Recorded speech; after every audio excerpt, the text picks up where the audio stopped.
Pag kayo po pupunta dito ng Hanoi, Vietnam, ito yung free nilang free park na pupunta kayo dito. Maganda dito kayo mag-check-in, marami ng hotel dito kasi nga pagbaba niyo ng hotel, ilalakad rin ng konti, na siya. Ito na park na. Tapos at the same time, marami kayong mapupuntahang mga lugar katulad ng Halong Bay, Sapang.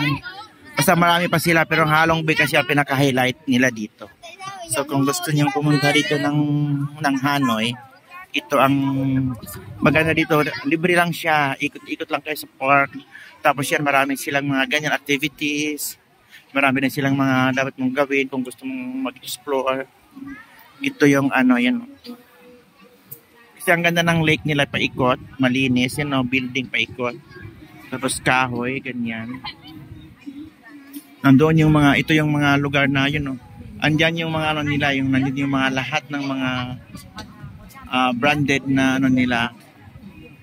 Mga gusto mong mamili ng branded na gamit.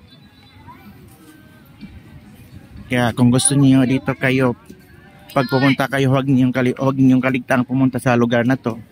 Ito yung Lake Hanoi. Kasi ang dami dito. Dito talagang lahat. Pati mga local. Usually mga local, dami talaga. Tapos kami mga tourist, mga namamasyal, parang nasa 10% lang kami, mga iba-ibang lahi. Pero marami talaga, mas marami yung mga ito. Kaya mga traditional dress nila. O mag-order na kayo ng ganitong damit. Ito ang mga damit ng mga babae nila dito. Tapos, yan, ikot lang kami sa morning. Kasi, tapos na kaming nagpunta ng Halong Bay.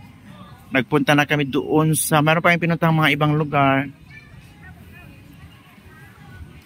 Tapos, lumipat kami ng hotel. 3 beses kami lumipat ng hotel. Kasi, nung una, nung nabook ko sa booking.com, hindi ko alam kung saan yung lugar. So, the heart of naman siya. Sa yung heart of Hanoi. Pero, lumipat kami after. Dito banda, nagpalipat kami. Kasi dito pala, iba sila. Everyday kasi puno sila. So, pag yun lang ang nabook mo, by one day, pag hindi ka nagbooking agad, online, hindi ka rin makakuha. So, nagbook kami ulit. Tapos, hanggang kahapon, lumipat na naman kami kahapon tanghali. Hanggang uwi na kami sa 25. Dito na kami talaga sa lake, malapit. Kaya kung kayo pupunta dito ng Hanoi, ito ang lugar na hindi kayo maboboring. Katulad ngayon, linggo, dahil taas ang dami pagkain ng mga nagtitinda. Ito sila, maraming local.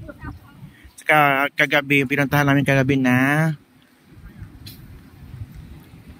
night market.